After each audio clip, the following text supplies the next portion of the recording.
Supreme Allied Commander Europe will now address the audience.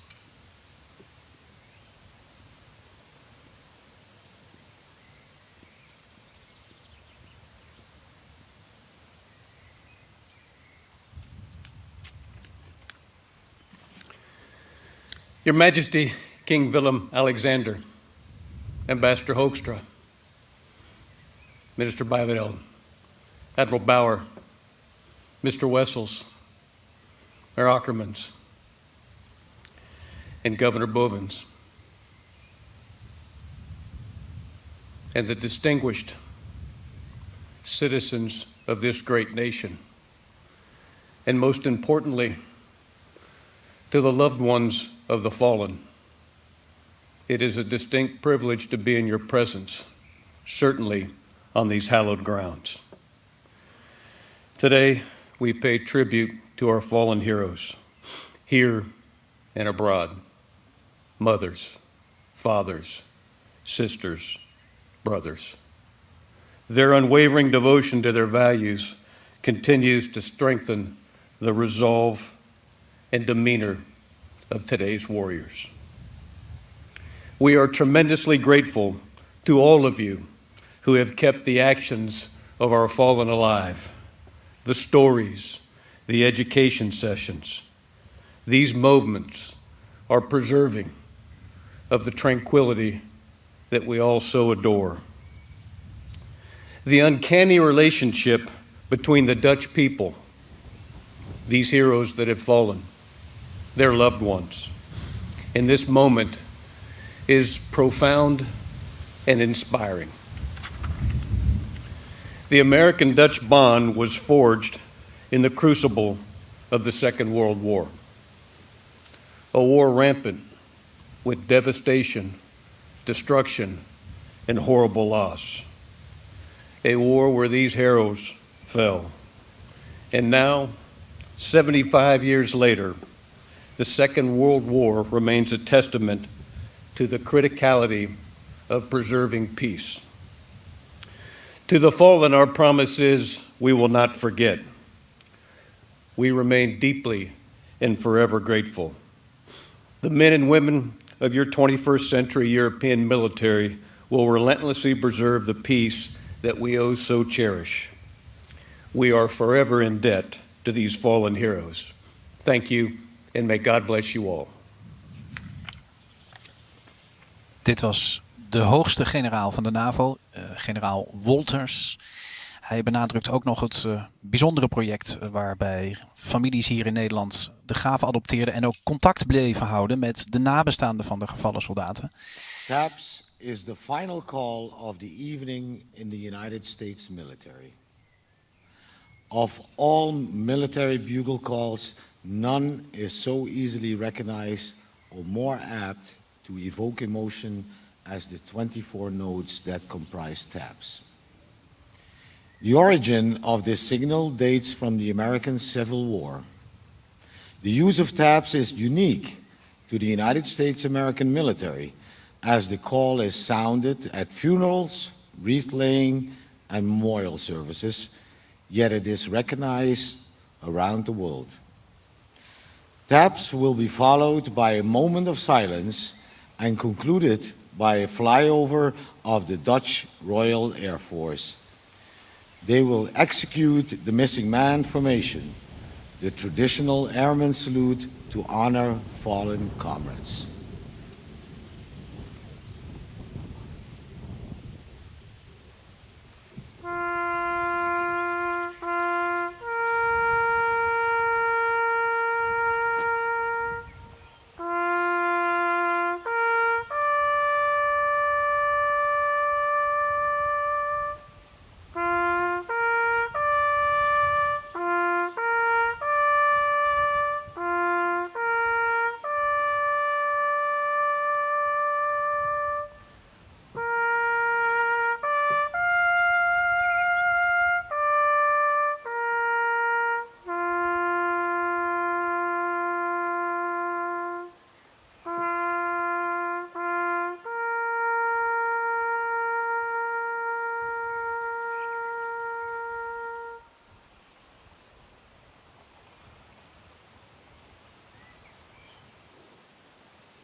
Dit zijn 4 F-16 jachtvliegtuigen die in een missing man formatie vliegen. That's En een van de jachtvliegtuigen klimt daarbij boven de on locatie van het behalf of the monument. American Battle Ter Monuments nagedachtenis van Commission de gevallen and the uit. staff of the Netherlands American Cemetery, we would like to thank everyone who gave their support to make this ceremony possible. The formal ceremony is now concluded. We invite His Majesty King Willem-Alexander to open the review of the wreath.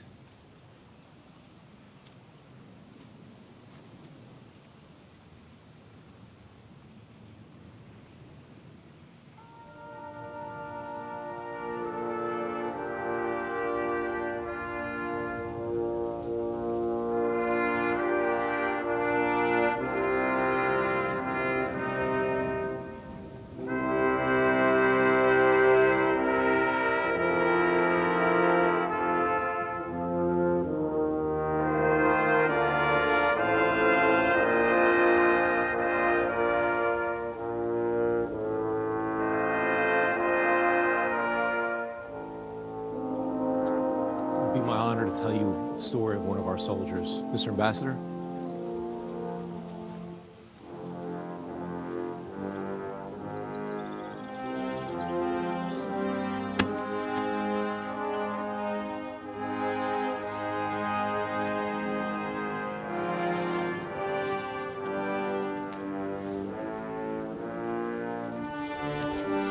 Hier eindigt de ceremonie op Margraten. De koning blijft nog even en luistert naar het verhaal over 2. Behind each headstone is a story. These stories often fade with time, and we're left only with the words on the stone itself. It is our responsibility to honor these men and women by telling their stories and remembering their sacrifice. This story was selected to be representative of all those present in the cemetery. It represents sacrifice. Now, while these 2 stones seem to have nothing in common with the exception that they're from New York, it's the story behind the stones that will link them eternally and what I would like to focus on. This is not a story of heroism, but a story of heroes. Private Joe Glasson was described as a bright-eyed lad who always had a song in his heart he was trying to get down on paper. Joe fought with the 1st Special Service Force in the Italian campaign. Fighting north through Italy, the group landed on the Anzio beachhead for the final push to liberate Rome. Joe was killed in action on the final hill prior to liberating the city, the first European capital to be liberated from Axis domination. Corporal Patrick Mazzi grew up in an orphanage, separated from his 4 siblings. He joined the service in September 1940, serving with the 1st Infantry Division. He was separated service, but answered his nation's call for the final push into Germany. He was assigned as a replacement soldier with the 59th Armored Infantry Battalion, and unlike many replacements, he was readily accepted by the men in his unit, probably because they considered him an old soldier. Now, while the sacrifice of both is a tragedy and can certainly be considered heroic, it is not their sacrifice or heroism that I would like to focus on. It is that of a young woman named Marie. Marie was just 26 years old, pregnant with her 1st child, and anxiously awaiting the news of her husband, who was serving overseas in Europe. Marie's only brother was killed in action on June 1st, 1944, and a mere 10 months later, Marie received the devastating news that her husband too was killed in action, 12 days after entering combat. Marie Glasson Mazzi was the sister of Joe and the wife of Patrick. Her daughter was born just weeks later and carries the name of her father, Patricia. She goes by the name Patty Joe for her father and for her uncle. These 2 men are brothers-in-laws and lie side by side at the request of their families, along with 40 sets of brothers and 10,000 others. They represent only a portion, approximately 40% of those who fell from the West Wall to the Rhine during World War II. By the following month, when most Americans were celebrating VE Day, Marie was receiving letters from chaplains offering condolences for her loss. In a letter dated May 14, 1944, Army Chaplain Ellis Lutz wrote to Marie, "His sacrifice will be an incentive for our struggle to maintain the principles of freedom, honor, and truth." In his short time overseas, Patrick wrote several letters to his wife. He wrote about his excitement for the arrival of their future child. Patrick desperately missed his family in the United States. He often reminisced about their times together, and in a letter written the day before his death, he wrote, "I can't stay away from you for any length of time before I become homesick. I miss you terribly, but maybe this war will end soon and I'll be coming home before you know it." The Netherlands American Cemetery serves a powerful reminder of the sacrifice of many men and women during World War II, but also the sacrifice and the loss of their families that their families even feel to this day. Now, we're very fortunate that these men and women rest in a country where every day is celebrated as Memorial Day. Dit was het verhaal van David Americo, hoofd Amerikaanse begraafplaats Margraten. In gesprek met de koning. Hij vertelt het verhaal van 2 soldaten, Patrick Massey en Joseph Glasson. En eigenlijk het verhaal van Marie, die met het overlijden van deze 2 soldaten haar broer en echtgenoot verloor. En haar dochter is kort na het overlijden van haar broer en echtgenoot dus geboren. Dat is het verhaal dat David Americo in het kort hier vertelde. Ik vertaal het even zo omdat u gezien heeft dat de vertaling hapert. Onze excuses daarvoor nog. Ik hoop dat u het grootste deel meegekregen heeft. Wij volgen de koning nog hier aan het einde van deze ceremonie. De ceremonie is officieel nu afgelopen. Hij heeft zometeen nog een ontmoeting met Frans Roebroeks, secretaris van de stichting Adoptiegraven Margraten. En daar heeft hij zelf ook een graf geadopteerd en daar zijn wij nu bij.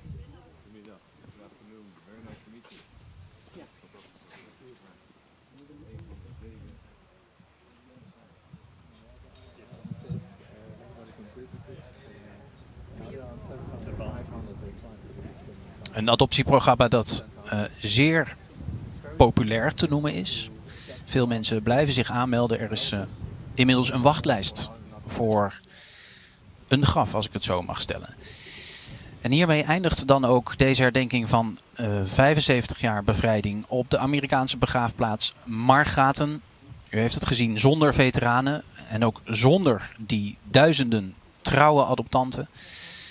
Het ziet er heel anders uit dan andere jaren, maar toch alle eer voor de 8.301 jonge mannen die hier hun laatste rustplaats vonden. En vergeet ook niet dat er ook 4 vrouwen lagen. Vanavond een terugblik van dat alles hier om 7:10 op NPO 2.